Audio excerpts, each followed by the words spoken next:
Para entender por qué las protagonistas de Miyazaki son tan distintas, primero hay que entender el país en el que surgieron. Hayao Miyazaki nació en 1941, creció durante los últimos años de la Segunda Guerra Mundial y experimentó directamente el trauma del conflicto. 基本的に子どもたちにこの世は生きるに値するんだっていうことを伝えるのが自分たちの仕事の根幹になければいけないというふうに思ってきました。それは今も変わっていません。 Su familia estaba relacionada con Miyazaki Airplane, una empresa que fabricaba componentes para aviones militares japoneses. Esto generaría una contradicción que atravesaría gran parte de su obra. Por un lado, una fascinación enorme por la aviación, la tecnología y la capacidad humana para crear máquinas increíbles.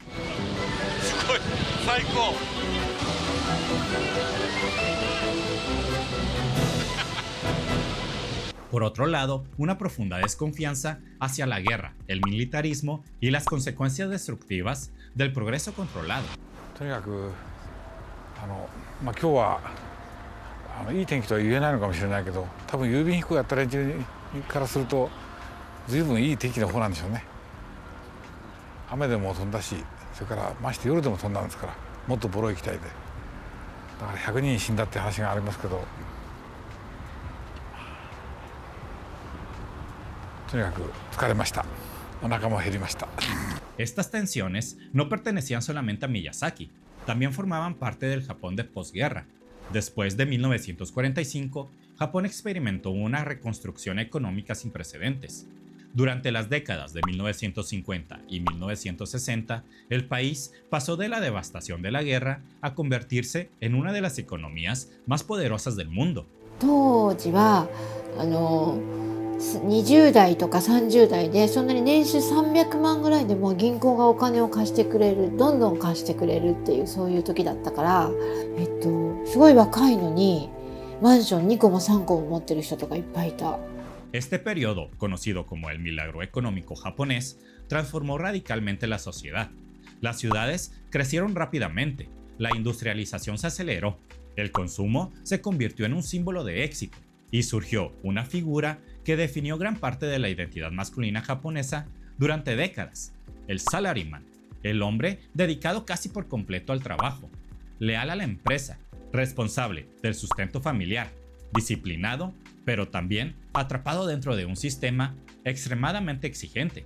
日本の労働慣行というのはあくまでその仕事に対して人が応募してつくのではなくて、その組織のメンバーになるという契約を結ぶような形になるんですね。なので組織会社との全く白紙の委任契約みたいな形で会社が大きな人事権を持って仕事をさせますと、そこまでお世話になった会社に対して辞めていくということは組織への裏切りだと思われてしまうので。 Sin embargo, este modelo masculino coexistía con expectativas igualmente rígidas para mujeres. Aunque cada vez más japonesas accedían a mayores niveles educativos, muchas seguían siendo orientadas hacia un ideal femenino profundamente arraigado en la sociedad japonesa, el de la buena esposa y madre sabia, Ryosai Kenbo, un modelo que enfatizaba el matrimonio, la maternidad y el cuidado del hogar como principales formas de realización femenina.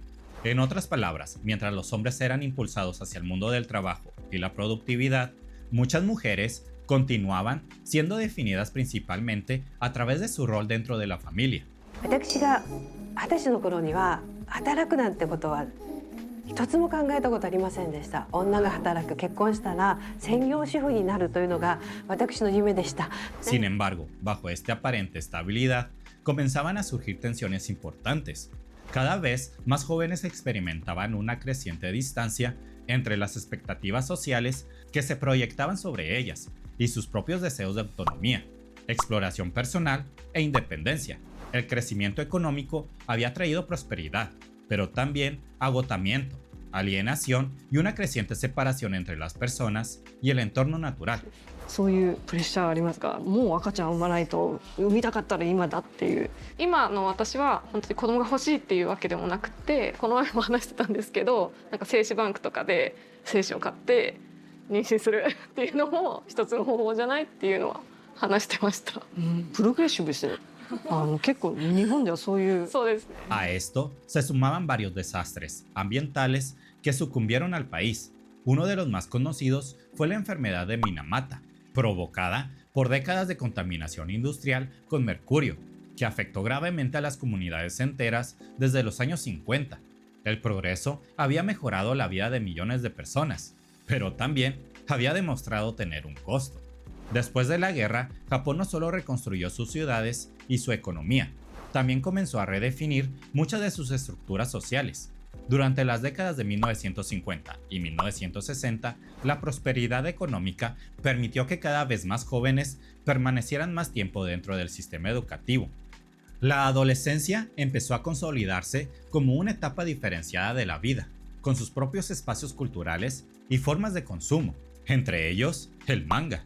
Las niñas y adolescentes japonesas comenzaron a convertirse en un público cada vez más importante para la industria editorial.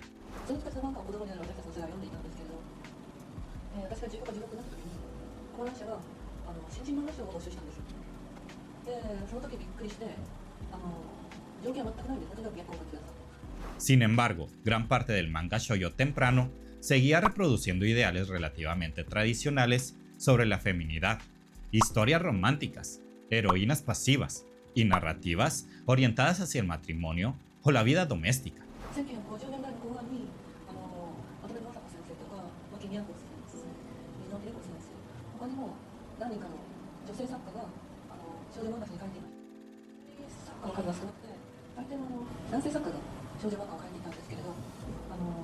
Pero esto empezó a cambiar radicalmente durante los años 70.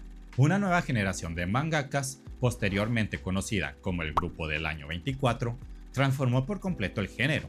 Autoras como Moto Hagio, Keiko Takamiya o Ryoko Ikeda comenzaron a utilizar el manga shoujo para explorar conflictos psicológicos complejos, crisis de identidad, sexualidad, relaciones humanas ambiguas y la sensación de no encajar dentro de las expectativas sociales establecidas.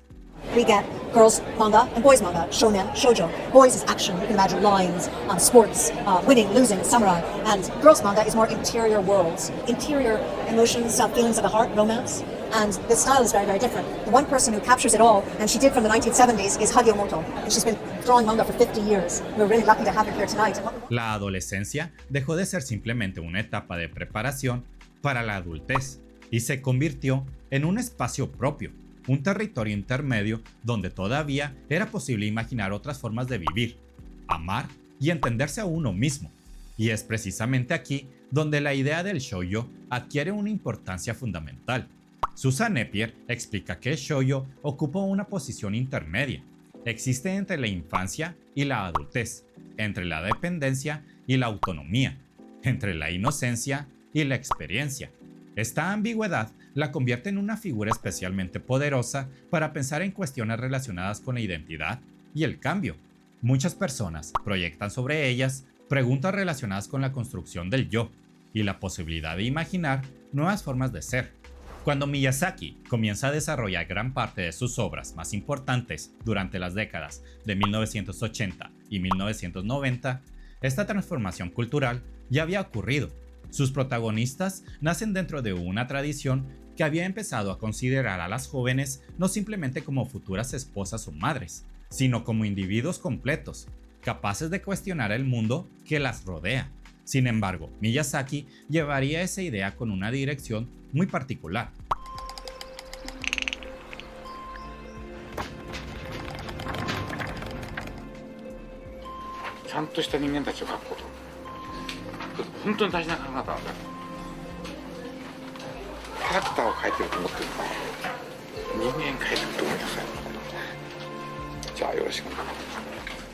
Napier señala que las chicas de Miyazaki suelen ser mucho más decididas e independientes que muchas otras representaciones del anime. No están definidas por la confusión romántica ni por la pasividad. Son curiosas, valientes y activas frente al mundo que las rodea. Pero, quizá, lo más importante es que Miyazaki nunca las convirtió en heroínas perfectas. Tienen miedo, cometen errores, dudan de sí mismas, se sienten solas y aún así continúan avanzando. En una época marcada por la rigidez de los roles sociales, el agotamiento provocado por la modernización acelerada y la creciente desconexión con la naturaleza, estas protagonistas ofrecían algo diferente. no representaban simplemente un ideal femenino, representaban la posibilidad de otra forma de relacionarse con el mundo, más empática, más curiosa, menos dominada por la violencia y la competencia. Susan Napier llega incluso a sugerir que estas chicas funcionan como modelos alternativos de identidad, cambiando aspectos tradicionalmente asociados con lo femenino, como el cuidado y la empatía, con cualidades vinculadas a la independencia y la fortaleza. Quizá por eso siguen sintiéndose tan distintas, porque Miyazaki no estaba intentando crear personajes femeninos fuertes, en el sentido contemporáneo del término.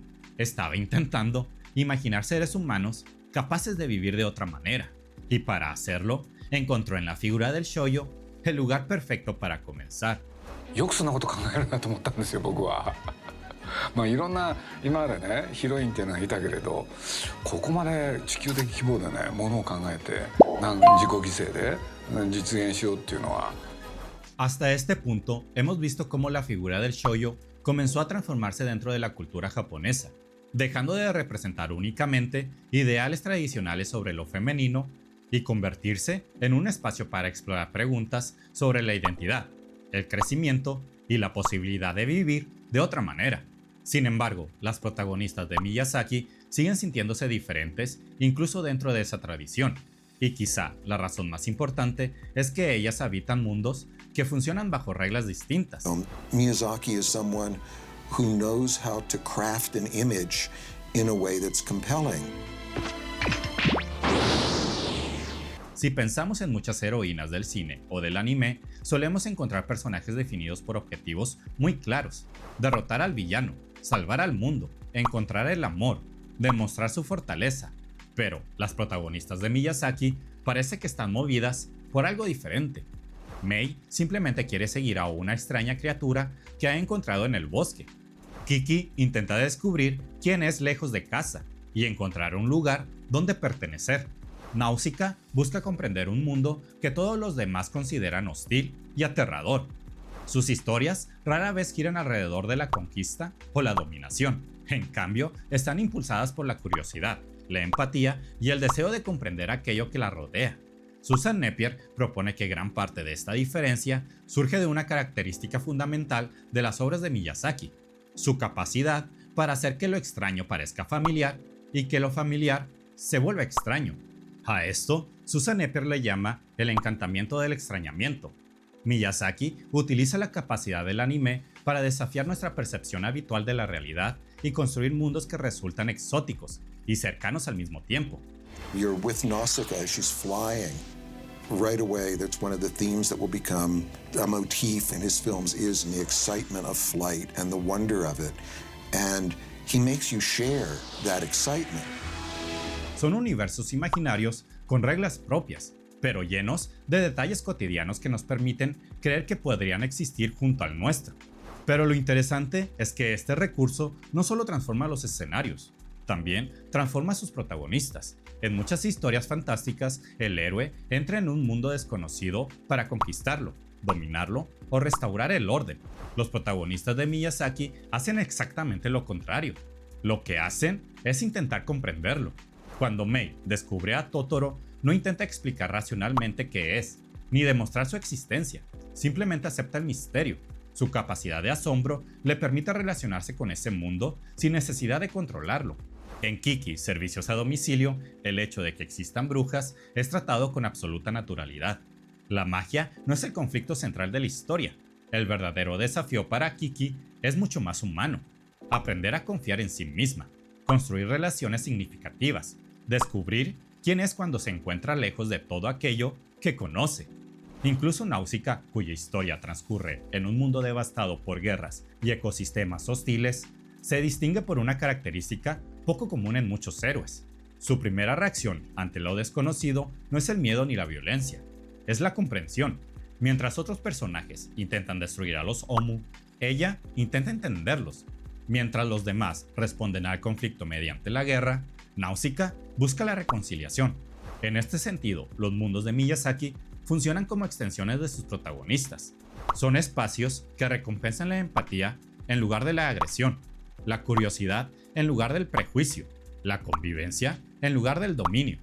Napier señala que las protagonistas de Miyazaki son notablemente diferentes de muchas otras representaciones del shoujo, porque poseen una independencia y una capacidad de acción poco comunes. Sin embargo, esta fortaleza no surge de rechazar completamente la vulnerabilidad, sino de aprender a convivir con ella. Y quizá ahí reside una de las razones por las que estas películas siguen siendo tan memorables. 根っこにね、人間をちゃんと描くっていうのがあったと思うんですよ。だからそういうことを言うとね、だから面白かったわけで、だから宮崎駿ってのはそういうことで言うとそこを未だにちゃんと真面目にやってる。No son heroínas porque nunca tengan miedo, son heroínas porque continúan avanzando a pesar de él. Thomas Lamer señala que gran parte de las obras de Miyazaki busca imaginar formas más equilibradas de relacionarnos con la modernidad y con el mundo que nos rodea. Sus historias no proponen dominar aquello que parece amenazante, sino encontrar maneras más humanas de coexistir con ello. Y tal vez eso es precisamente lo que hacen sus protagonistas. No intentan imponerse sobre el mundo, intentan formar parte de él. En una época donde muchas narrativas siguen asociando la fortaleza con la capacidad de vencer o controlar a otros, las chicas de Miyazaki proponen algo diferente, que también existe fuerza en escuchar, en cuidar, en intentar comprender aquello que parece extraño, porque quizá crecer no significa dejar atrás nuestra sensibilidad para sobrevivir en el mundo. Tal vez significa aprender a conservarla mientras encontramos nuestro lugar dentro de él. There was something exquisite. An old master dispenses with tools and dispenses with flourishes. They stop trying to impress and they do sort of a simple but beautiful gesture with the brush. And that's what it felt to me. It was an incredibly beautiful gesture with the brush. ¿Qué piensas tú? Déjame tu opinión en los comentarios y no olvides darle like y suscribirte para más videos como este. Nos vemos. Hasta la próxima.